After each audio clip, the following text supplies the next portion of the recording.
बिस्मिल्लाहिर्रहमानिर्रहीम।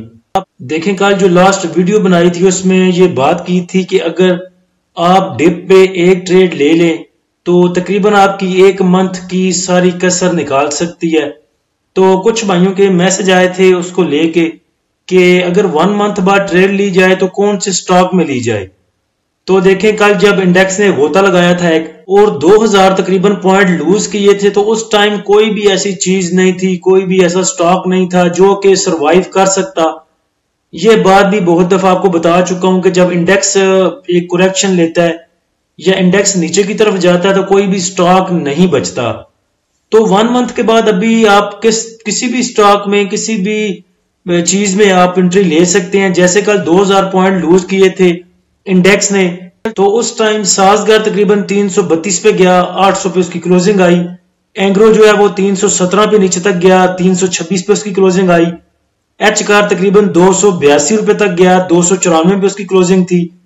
ओजीडीसी और पीपीएल थोड़ा सा कम इन्होंने मूव दी क्योंकि ऑलरेडी बहुत ही करेक्शन 3-4 दिन से ये ले चुके हैं। ओजीडीसी 120 तक गया, फिर 123 पे बंद हुआ। पीपीएल 113.40 तक नीचे गया, 114 पे बंद हुआ। आरई 2540 तक नीचे गया और 2631 पे बंद हुआ। तो कहने का मकसद सिर्फ ये है कि जब इंडेक्स डिप लेता है, जब भी इंडेक्स करेक्शन लेता है, तो आप कोई भी स्टॉक उठा लें, चाहे उसके फंडामेंटल कुछ भी हैं, वो आर्जी तौर पे 2, 4, 5, 10, 12 रुपए की मूव आपको दे जाता है। जो बड़े स्टॉक हैं वो 12-13 रुपए की मूव, जैसे कि गेल था, जैसे जीएचएनआई था। तो कोई भी कचरा स्टॉक उठा लें डिप में या फंडामेंटल स्ट्रॉन्ग स्टॉक उठाते हैं, सब ही आपको मूव लाजमी देते हैं डिप की। अब आते हैं नेक्स्ट बाय कॉल की तरफ। तो आज जो मैंने स्टॉक देखे, सबसे पहले मैंने कहा चलें आज देखते हैं कि डिविडेंड यील्ड स्टॉक जो है, जो डिविडेंड पेइंग स्टॉक है, उनको देखते हैं। तो ये आपके सामने 40 हाईएस्ट डिविडेंड यील्ड स्टॉक हैं। कभी खुद भी कष्ट कर लिया करें, आया करें कभी कभी स्टैंडर्ड कैपिटल की वेबसाइट पे और आके खुद भी सर्च किया करें, ताकि एक बंदे को याद दहानी रिमाइंडर रहता है कि कौन से स्टॉक को मैंने अप्रोच करना है। तो सबसे ज्यादा जो डिविडेंड यील्ड स्टॉक है अभी करंटली वो एलपीएल है, उसके बाद पीआईसीटी कंटेनर वाली सरकार है, सबसे पहले पीर साहब हैं, उसके बाद कंटेनर वाली सरकार है, उसके बाद अगर नीचे देखें तो पाक गल्फ है, उसके बाद एंग्रो, पावर जेन है, ईपीक्यूएल, उसके बाद कैपको, एसपीडब्ल्यूएल, हबको। तो देखा जाए तो जो टॉप डिविडेंड यील्ड स्टॉक है उसमें आपको पावर जनरेशन जो है वो ज्यादा नजर आएगी। लाल पीर भी पावर कंपनी, एंग्रो भी पावर में, कोट अद्दू भी पावर में, सैफ पावर, हबको पावर। तो चले हम स्टार्ट करते हैं शुरू से। तो सबसे पहले लाल पीर है। पीर साहब वैसे भी बड़े मशहूर है हमारे ग्रुप में। तो पीर साहब की अगर बात करें तो पीर साहब की जो प्राइस टू अर्न रेशियो है बड़ी जबरदस्त है, 1.75।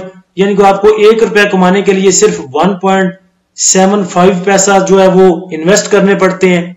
उसके बाद इसकी अगर आप फाइनेंशियल देखें इसके, तो एनुअल जो इसकी ईपीएस है, अर्निंग पर शेयर, वो 2023 की 12 रुपए है।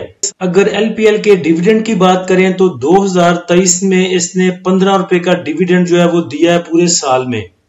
एक 19 रुपए का, 20 रुपए का स्टॉक, और एक साल में आपके पैसे पूरे कर रहा है, आपको और क्या चाहिए। अगर आपने थोड़ा सा वेट करना है डिप में जाने का, तो मॉनिटरी पॉलिसी वाले दिन भी और बजट अनाउंस होने के आगे पीछे भी उम्मीद है कि थोड़ा सा प्रेशर लेंगे तमाम स्टॉक, तो आप इसको वहां पे भी बाय कर सकते हैं। एलपीएल को जिन लोगों ने पीछे 19 के आगे पीछे बाय किया, 18 में, 19 में, 17 में, 16, 16.5 तक भी ये गया था, तो जिन्होंने तब बाय किया वो तो बड़े जबरदस्त रेट है उनके पास, वो तो मेरे ख्याल से इसको बेचे नहीं बल्कि इन्वेस्टमेंट पर्पज के लिए रख लें इसको। और जिनके पास नहीं है वो 22 रुपए 80 पैसे से लेके 23 रुपए 20 पैसे से अकुमुलेट करना शुरू करें। नीचे जाए तो खुल डुल के बाय करें, ऊपर आए तो थोड़ा थोड़ा सा जो है इसको अकुमुलेट करें।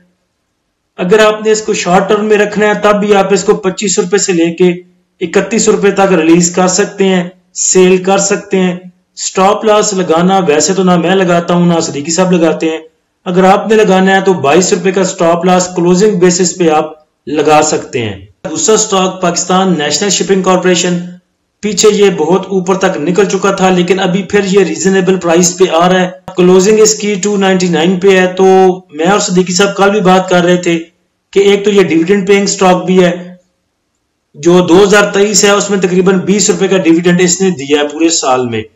तो अभी इसको अगर पकड़ना है तो फिर हम कल सोच रहे थे, बात कर रहे थे कि 280 रुपए से लेके 285 288 रुपए तक इसको पकड़ना शुरू करेंगे। मेरा मूड है कि इसको तकरीबन 288 से अगर आता है 288 पे तो उधर से बाय करना शुरू करें और तकरीबन 280 रुपए तक 278 रुपए तक इसको बाय करें। और उसके बाद ये जो अपसाइड है, जो टारगेट है इसके, वो तकरीबन 340 350 आपको आराम से दिखा सकता है, जैसा कि पीछे भी इसने दिखाया था रिसेंटली। उसके बाद अगला स्टॉक है जी पाकिस्तान इंटरनेशनल कंटेनर वाली सरकार। तो कंटेनर वाली सरकार बेचारा कहां 52 वीक में मूव किया करता था 144 पे, अभी ये मूव कर रहा है 3898 पे, यानी कि 39 रुपए पे। वजह इसके पास क्योंकि काम कोई नहीं, एक ही इसका काम था ऊपर वो शिपिंग लाइन पे, जो टर्मिनल पे, वो काम इसके पास रहा नहीं, तो उस वजह से बहुत सारा प्रेशर इसने लिया। कहां 65 पे मूव किया करता था, फिर 55 पे आया, फिर 40 की रेंज में, अभी ये 38 की रेंज में मूव कर रहा है। तो देखें, ऐसे रिस्क मैं समझता हूं कि लेने चाहिए। अगर आप इसके 1000 शेयर भी लेते हैं तो कितने के बनेंगे? 38,000 के। जहां पे हमने इतने इन्वेस्ट किए हुए हैं 50-50 लाख, 40-40 लाख, 10-10 लाख, 5-5 लाख, उसमें अगर समझे कि मैंने ज़कात निकाल दी और ये 1000 शेयर लेके मैंने रख दिए, मैं नहीं कहता कि इसको 38 पे ही पकड़ लें सारे। अगर आपका मूड मानता है 300-400 अभी पकड़ें, 300-400 फिर थोड़ा नीचे पकड़ें, 300-400 फिर थोड़ा नीचे पकड़ें। स्टॉप लॉस अगर आपने यूज करना है 35 का तो कर सकते हैं। एक बात मेरी ज़हन में रखें कि चीजें ऐसे ही आपको बाज दफा बहुत गेन देती हैं ज्यादा। डीएफएमएल को देख लें, ताजी मिसाल आपके सामने है। कहां पे बेचारा 15 रुपए पे 14 रुपए पे जलील हो रहा था, सिर्फ 1-2 न्यूज लगी और वो टकाटक 50 पे आके खड़ा हो गया। अब लोग पूछते हैं कि हम इसको 50 पे बाय कर लें, तो सेम वही आपको चीज इधर समझा रहा हूं कि एक चीज न्यूज आने से पहले जो चीज पकड़ी जाती है उसका मजा और होता है, फिर जब न्यूज आती है फिर प्रॉफिट बुक करने का टाइम होता है। जिन्होंने डीएफएमएल में रिस्क लिया, इसमें पैसे लगा के बैठे रहे, चले, जिसके पास 2000 थे, 4000 थे, कि चलो यार 16,000 20,000 30,000 के स्टॉक है ना, पड़े रहे, तो वो अब कहां पे चले गए? जिसके 16,000 के थे उसके 50,000 के हो गए। अब न्यूज आने के बाद जब एक अच्छी खबर आ चुकी, उसके बाद उसे लेने का फायदा कोई नहीं। सेम उसी तरह कंटेनर वाली सरकार आपके पास है, जलील होता हुआ स्टॉक आपको मिल रहा है, इसमें इन्वेस्टमेंट जरूर करें। कभी कभी ऐसा काम करना चाहिए। अगर इसके पास सिर्फ एक न्यूज आ गई कि इसको फलां जगह पे या दोबारा टर्मिनल पे काम मिल चुका है, तो आप फिर इसकी 100 पे 150 पे जानियां देखिएगा। तो मेरे ख्याल से ऐसे पंगे लेने चाहिए। मेरी मान के आप 500-1000 शेयर इसका जरूर बाय करें और इसको खरीद के रखें। इसकी देखिए, अगर डिविडेंड यील्ड की बात करें, एलपीएल के बाद ये दूसरे नंबर पे है। एलपीएल की जो डिविडेंड यील्ड है वो 65.22 है और इसकी 51.31। तो जो भाई अंधा पैसा कमाना चाहते हैं, जो कहते हैं हमें मौका नहीं मिला, काश हमें पता होता हम डीएफएमएल उठा लेते, काश हमें पता होता हम पीएसएमसी को, पाकिस्तान सुजुकी मोटर को 100 रुपए पे उठा लेते, वो 900 पे चला गया। तो जब न्यूज आती है, न्यूज आने से पहले जब वो चीजें जलील हो रही होती हैं, रुल रही होती हैं, टगे टोकरा मिल रही होती हैं, तब उन्हें अप्रोच किया करें। तो ये एक स्टॉक मैंने आपको बता दिया है। अगर आपने इसमें हल्का सा रिस्क है, इतना महंगा स्टॉक भी नहीं है कि 300-400 का स्टॉक है, बड़े आपके पैसे डूब जाने हैं, 38 का स्टॉक है, इसको जरूर लेकर रखें। उसके बाद हपको पे आ जाए। हपको पीछे मैंने देखा था कुछ 1-2 मंथ पहले, ये फर्स्ट नंबर पे था, टॉप पे था डिविडेंड यील्ड स्टॉक्स में। अभी जो इसकी डिविडेंड यील्ड है वो 21 है, 21% भी अभी भी मूव कर रहा है। हपको का अगर आप सालाना डिविडेंड देखें इसका, तो 2019 में कुछ नहीं दिया, 20 में कुछ नहीं दिया, 21 में तकरीबन 12 रुपए दिए इसने पूरे साल में, 22 में दिए इसने 6.5 रुपए तकरीबन, और 2023 में इसने 30 रुपए डिविडेंड दिया पूरे साल में। हपको को अभी भी लिया जा सकता है 135 रुपए से लेके 137 रुपए तक अगर मिले तो ये तो बड़ी जबरदस्ती इसकी प्राइस है। कल परसों जब जुमे वाले सेशन में इंडेक्स नीचे गया था तो इसने आपको मौका दिया था बाय करने का, पता नहीं आपने बाय किया या नहीं किया। तो इसको बाय किया जा सकता है 135 से 137 रुपए के दरमियान में। और अगर आप रिस्क नहीं लेना चाहते तो फिर वेट करें, इसको 144 के ऊपर जाके सस्टेन करने दें, फिर भी आप इसको बाय कर सकते हैं। अगर 135 137 की रेंज में आपको मिलता है तो फिर आप स्टॉप लॉस यूज कर सकते हैं 124 रुपए का, और टारगेट रख सकते हैं 143 रुपए से लेकर से 150 रुपए तक।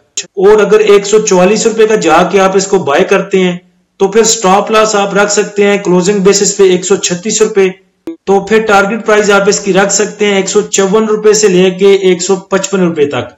देखें, स्टॉप लॉस ना मैं यूज करता हूं ना सदीकी साहब यूज करते हैं। बहुत से भाई स्टॉप लॉस यूज नहीं करते क्योंकि स्टॉप लॉस बाज दफा हिट करवा लिया जाता है। आपको स्टॉप लॉस इसलिए बताता हूं आपसे जान छुड़वाने के लिए। अगर आपको स्टॉप लॉस ना बताएं फिर आप 5-5 मिनट के बाद आते हैं, पूछते हैं भाई इतने पे आ चुका है इसको बेच दें, भाई इतने पे आ चुका है इतने का लिया था इसको बेच दें। तो स्टॉप लॉस बताया जाता है आपसे जान छुड़वाने के लिए। बाकी स्टॉप लॉस मेरे ख्याल से दोनों तरह से बेहतर है। अच्छा भी आप इसको कह सकते हैं और बुरा भी आपको इसको कह सकते हैं। दोनों चीजें डिपेंड करता है कि आप कैसी स्ट्रेटेजी बनाते हैं और कैसे चलते हैं। उसके बाद एंग्रो पावरजिन भी डिविडेंड यील्ड की जो लिस्ट है टॉप 40 उनमें ये भी आता है। इसकी क्लोजिंग 27.84 पे आई है।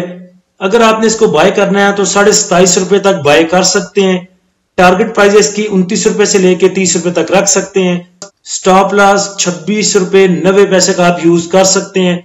जितने स्टॉक मैंने आपको बताए हैं सब डिविडेंड देने वाले हैं और मेरा मूड नेक्स्ट यही है। नेक्स्ट जब भी काम करना है तो डिविडेंड पेइंग स्टॉक में करना है, ताकि अगर प्राइस अप एंड डाउन होती भी है तो कम से कम हमें डिविडेंड जो है वो मिलता रहे।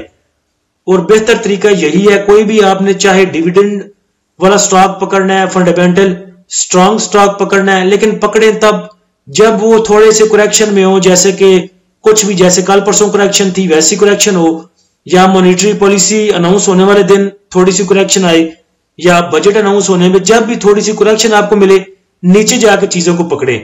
चाहे जितना मर्जी फंडामेंटल स्ट्रॉन्ग स्टॉक है कभी भी उसको बढ़ के मत पकड़े। जब मिसाल के तौर पे एच कार 340 पे मूव कर रहा था तब उसको पकड़ना बेवकूफी। गेल जीएचएनआई जब गेल 200 के ऊपर, जीएचएनआई 300 के ऊपर, वहां पे जाके पकड़ना फजूल। ठीक है, मानता हूं ये सब अच्छे स्टॉक हैं, लेकिन बढ़ के पकड़ने में फायदा कोई नहीं, नुकसान होता है। बाकी कल इंशाल्लाह इंडेक्स ओपन होता है तो देखते हैं कि ऊंट किस करवट बैठता है। अल्लाह हम सबका हामी नासिर हो।